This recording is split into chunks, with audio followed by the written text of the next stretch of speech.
రాముడు కోపంతో మానవాస్త్రమును ఆ రాక్షసుల మీద ప్రయోగించాడు. రాముడు ప్రయోగించిన మానవాస్త్రము మారీచుని వక్షస్థలము మీద సూటిగా తగిలింది. ఆ అస్త్రము దెబ్బకు మారీచుడు 100 యోజనముల దూరములో ఉన్న సముద్రములో పోయి పడ్డాడు. లక్ష్మణా, నేను సంధించిన మానవాస్త్రము ఎవరినీ చంపదు. వెంటనే రాముడు ఆగ్నేయాస్త్రమును సుబాహుని మీద సంధించాడు. ఆ అస్త్రము తగిలి సుబాహుడు నేలకూలాడు. గిలాగిలా కొట్టుకొని మరణించాడు. రాముడు మిగిలిన రాక్షసులను వాయవ్యాస్త్రము ప్రయోగించి నాశనం చేశాడు. ఆ ప్రకారంగా రాముడు విశ్వామిత్రుని యజ్ఞమునకు భంగము కలిగించు రాక్షసులనందరినీ తన దివ్యాస్త్రములతో సమూలంగా చంపాడు. విశ్వామిత్రుడు దీక్ష నుండి లేచాడు. రామ లక్ష్మణులను చూచాడు. నేను సంకల్పించిన యాగము నిర్విఘ్నముగా పూర్తి అయ్యింది. ఈనాటి నా తపస్సు ఫలించింది. నాకు గొప్ప ఆనందం కలిగింది. ఈ సిద్ధాశ్రమము పేరు సార్థకం చేశావు. యాగమును సంరక్షించాము అన్న ఆనందంతో రామలక్ష్మణులు ఆ రాత్రి సుఖంగా నిద్రించారు. మరునాడు ప్రాతకాలమునే లేచి సంధ్యావందనాది కార్యములు పూర్తి చేసుకొని రామలక్ష్మణులు విశ్వామిత్రుడు తదితర ఋషుల వద్దకు వెళ్లారు. వారు విశ్వామిత్రునికి భక్తితో నమస్కరించి ఇలా అన్నారు: ఓ మహర్షి, మేము నీ భటుల మాదిరి వచ్చి నిలిచి ఉన్నాము. ఏమి చెయ్యవలెనో ఆజ్ఞాపించండి. వారిని చూచిన మహర్షులు విశ్వామిత్రుని అనుమతితో ఇలా అన్నారు: ఓ రామా, మిథిలాధిపతి అయిన జనక మహారాజు ఒక యజ్ఞము చేయుచున్నాడు. మీరు కూడా మా వెంట మిథిలకు వచ్చినచో అక్కడ ఉన్న ఒక మహాధనుస్సును చూడవచ్చును. ఆ ధనుస్సు సామాన్యమైనది కాదు, చాలా బలము కలది, భయంకరమైనది. ఆ ధనుస్సును పూర్వము యజ్ఞములో దేవతలు జనకునికి ఇచ్చారు. దానిని దేవతలు, గంధర్వులు, అసురులు, రాక్షసులు ఎవరూ కూడా ఎత్తలేరు.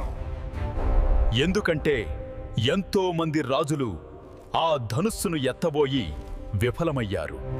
ప్రస్తుతము ఆ మహత్తర ధనుస్సు జనక మహారాజు పూజా మందిరములో పూజింపబడుతూ ఉంది.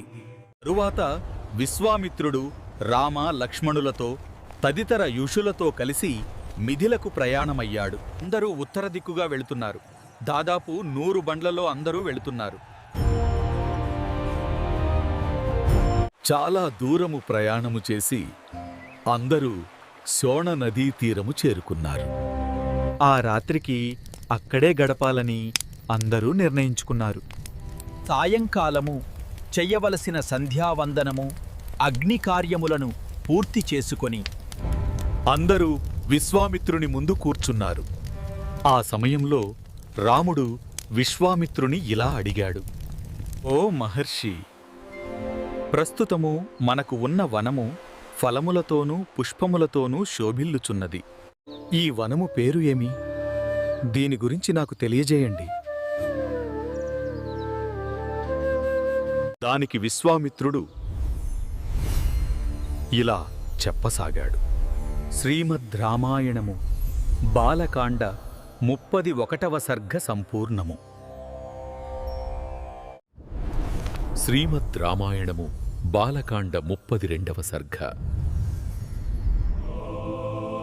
ఓ రామా, పూర్వము కుశుడు అనే మహాతపస్వి ఉండేవాడు. అతడు బ్రహ్మదేవుని కుమారుడు. అతడు సకల ధర్మములను తెలిసినవాడు, మంచివాడు. దర్భ రాజకుమారి ఆయన భార్య. వారికి 4 కుమారులు.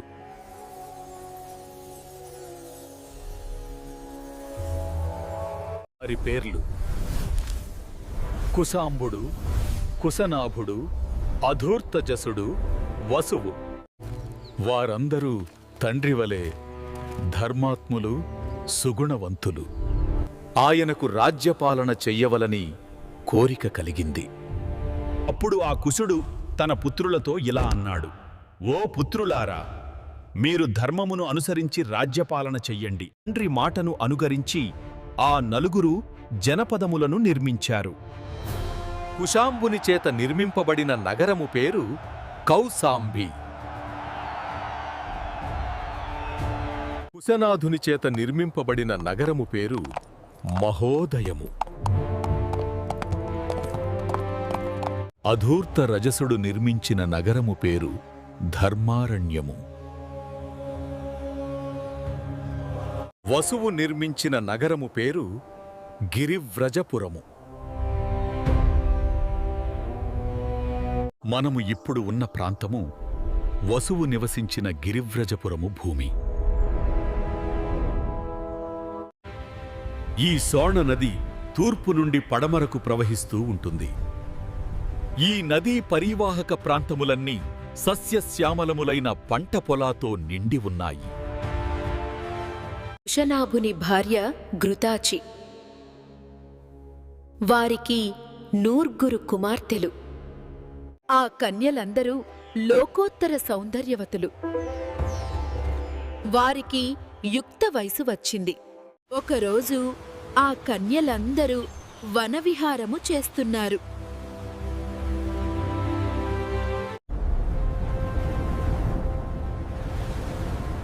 అప్పుడు వాయుదేవుడు వారిని చూచి ఇలా అన్నాడు: నేను వాయుదేవుడను. నేను మీ అందరను వివాహమాడదలిచాను. కాబట్టి నన్ను పెళ్లి చేసుకోండి. మీరు నన్ను వివాహం చేసుకుంటే మీకు దైవత్వము సిద్ధిస్తుంది. మానవులకు యౌవనము కొద్ది కాలమే ఉంటుంది. మా దేవతలు నిత్య యౌవనులుగా ఉంటారు. ఆ మాటలను పరిహాసంగా తీసుకున్నారు ఆ కన్యలు. ఓ వాయుదేవా, నీవు సకల జీవరాశులలో సంచరిస్తుంటావా? అందరికీ ప్రాణదాతవు. నీ శక్తి మాకు తెలుసు. కానీ నీవిలా మాట్లాడటం బాగాలేదు. మాకు నిన్ను శపించే శక్తి కలదు. కానీ మా తపశ్శక్తిని మేము వృధా చేయము. ఎందుకంటే మేము స్వతంత్రులము కాము. మా తండ్రి మాటను జవదాటము. ఈ లోకంలో ఏ కన్య కూడా తల్లిదండ్రుల మాటను జవదాటే దుస్థితి కలుగకుండుగాక. మాకు మా తండ్రి ప్రభుదైవము. మా తండ్రి మమ్ములను ఎవరికిచ్చి వివాహము చేస్తాడో వారినే మేము వివాహము చేసుకుంటాము. వారి మాటలకు వాయుదేవునకు కోపం వచ్చింది. వెంటనే వాయుదేవుడు తన మహిమ చేత వారి శరీరములు అన్నీ బలము లేకుండా చేశాడు. ఏమాత్రం బలము లేని ఆ కన్యలు ఎలాగోలాగా అంతఃపురము చేరుకున్నారు. కింద పడిపోయారు. బాధతో కన్నీరు కారుస్తున్నారు. వారి తండ్రి అయిన కుశనాభుడు కుమార్తెల దుస్థితి చూచాడు. ఓ పుత్రికలారా, ఏమి జరిగింది? మీకీ దుస్థితి ఎలా దాపురించింది? దీనికి కారణం ఎవరు? ఇది శ్రీమద్ రామాయణము బాలకాండ 32వ సర్గ సంపూర్ణము. శ్రీమద్ రామాయణము బాలకాండ 33వ సర్గ. తండ్రి మాటలు విన్న కుమార్తెలు ఆయనకు నమస్కరించి ఇలా అన్నారు: వాయుదేవుడు ధర్మము తప్పి మమ్ములను వివాహము చేసుకుంటాను అని అన్నాడు.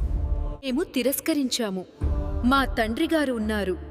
మేము అస్వతంత్రులము. మా తండ్రిగారిని అడుగు అని అన్నాము. దానికి ఆయన కోపించి మమ్ములను దుర్బలులుగా చేశాడు. ఇది జరిగిన సంగతి. వారి మాటలు విన్న కుశనాభుడు వారితో ఇలా అన్నాడు: కుమార్తెలారా, మీరు మంచి పని చేశారు. మీ ఓర్పును మెచ్చుకుంటున్నాను. పురుషులకు స్త్రీలకు ఓర్పు అలంకారము, ఓర్పు ధర్మము.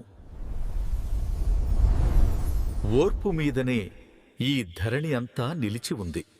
కాని దేవతలకు ఓర్పు ఉండదు. కాబట్టి మీ ఓర్పును ప్రశంసిస్తున్నాను. తరువాత కుశధ్వజుడు మంత్రులతో తన కుమార్తెల వివాహముల గురించి మంతనాలు సాగించాడు. ఆ సమయమున చూళి అనే మహర్షి తపస్సు చేస్తున్నాడు.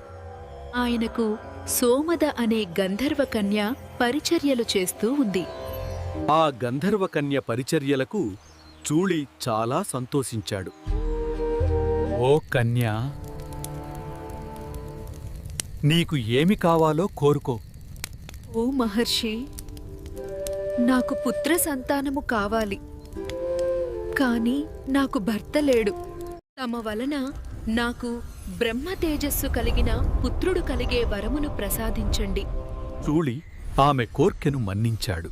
ఆమెకు తన తేజస్సుతో ఒక కుమారుడిని ప్రసాదించాడు. ఆయనే చూళి మానసపుత్రుడు. ఆయన పేరు బ్రహ్మదత్తుడు. సోమద కుమారుడైన బ్రహ్మదత్తుడు కాంపిల్య నగరంలో నివసిస్తున్నాడు. ఇది ఇలా ఉండగా కుశనాభుడు తన నూర్గురు కుమార్తెలను బ్రహ్మదత్తునికిచ్చి వివాహం చెయ్యవలని నిశ్చయించుకున్నాడు. ఆ విషయం బ్రహ్మదత్తునితో సంప్రదించాడు. ఈ వివాహానికి బ్రహ్మదత్తుడు ఒప్పుకున్నాడు. కుశనాభుడు తన నూర్గురు కుమార్తెలను బ్రహ్మదత్తునికి ఇచ్చి వివాహం జరిపించాడు. బ్రహ్మదత్తుని చేతి స్పర్శ తగలగానే వారికి వాయుదేవుని వలన కలిగిన దుర్బలత్వము తొలగిపోయింది. బ్రహ్మదత్తుడు తన నూర్గురు భార్యలతో కాంపిల్యల నగరం చేరుకున్నాడు. సోమద తన కోడళ్లను చూసి మురిసిపోయింది. వారి అందచందాలను చూసి ఎంతో సంతోషపడింది. శ్రీమద్ రామాయణము బాలకాండ 33వ సర్గ సంపూర్ణము. శ్రీమద్ రామాయణము బాలకాండ 34వ సర్గ. ఆ ప్రకారంగా కుమార్తెల వివాహము వైభవంగా జరిపించాడు కుశనాభుడు. కుమార్తెలు అత్తవారింటికి వెళ్లారు.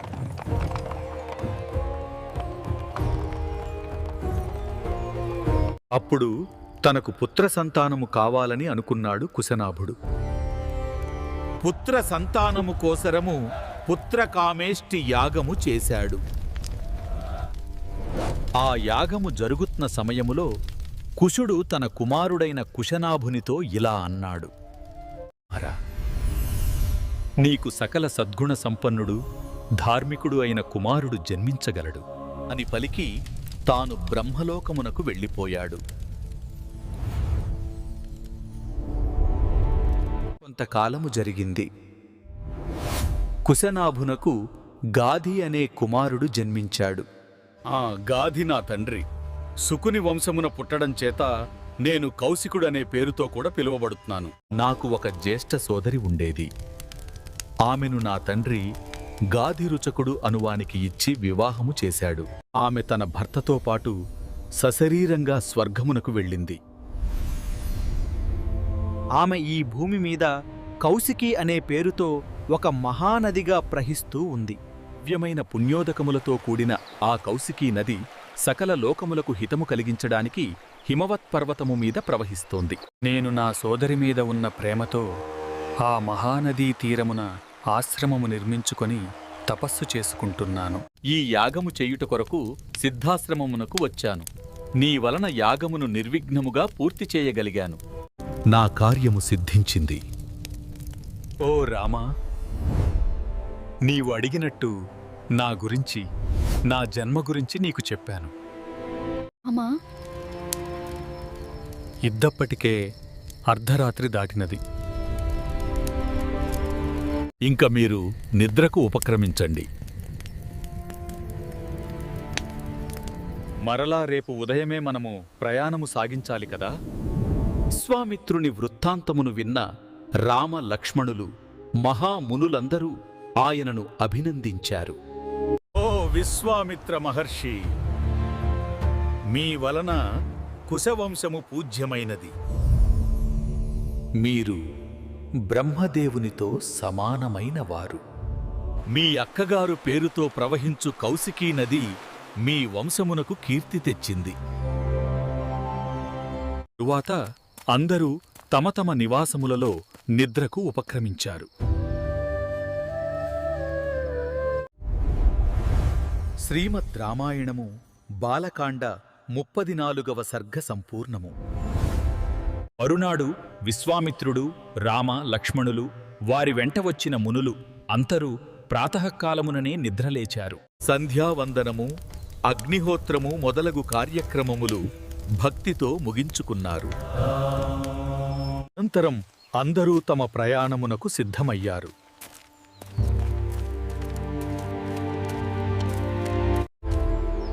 అందరూ శాంతమైన అరణ్య మార్గముల గుండా తమ ప్రయాణమును కొనసాగించారు.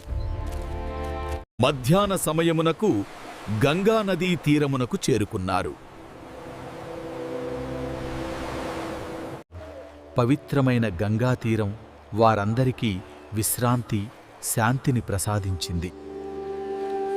వారందరూ గంగానదీలో స్నానములు చేసి పితృతర్పణములు విడిచారు. మధ్యాహ్న భోజనములు అయిన తరువాత అందరూ విశ్వామిత్రుని చుట్టూ కూర్చున్నారు. ఓ మహర్షి, ఇచ్చట గంగానది 3 పాయలుగా ప్రవహించుచున్నది కదా, ఇది ఎలా ఏర్పడినది? ఈ గంగానది ఎక్కడ సముద్రములో కలుస్తుంది? వివరించండి. విశ్వామిత్రుడు గంగానది గురించి, దాని ఉత్పత్తి గురించి ఇలా చెప్పసాగాడు. ఓ రామా, హిమవంతుడు అనే రాజు ఉండేవాడు. అతనికి హిమవత్ పర్వతము నివాసము.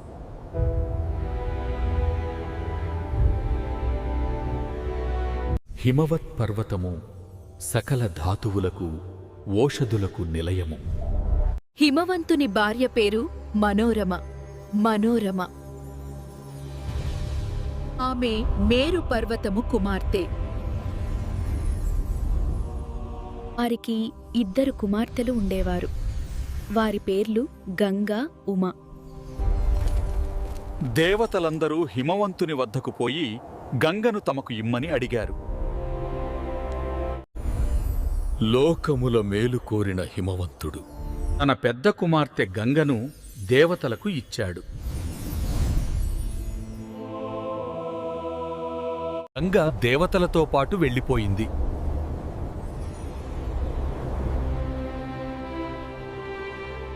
హిమవంతుని 2వ కుమార్తె ఉమా తపస్సు చేయడం మొదలుపెట్టింది. గంగా, ఉమ అక్కా చెల్లెళ్ళు. గంగ ఆ ప్రకారము దేవతల వెంట ఆకాశమునకు వెళ్ళింది. హిమవంతుడు తన 2వ కుమార్తె ఉమను మహాశివునికి ఇచ్చి వివాహము చేశాడు. ఉమ శివుని వెంట కైలాసమునకు వెళ్ళింది.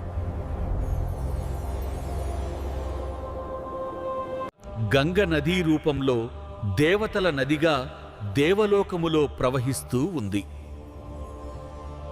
శ్రీమద్ రామాయణము బాలకాండ 35వ సర్గ సంపూర్ణము.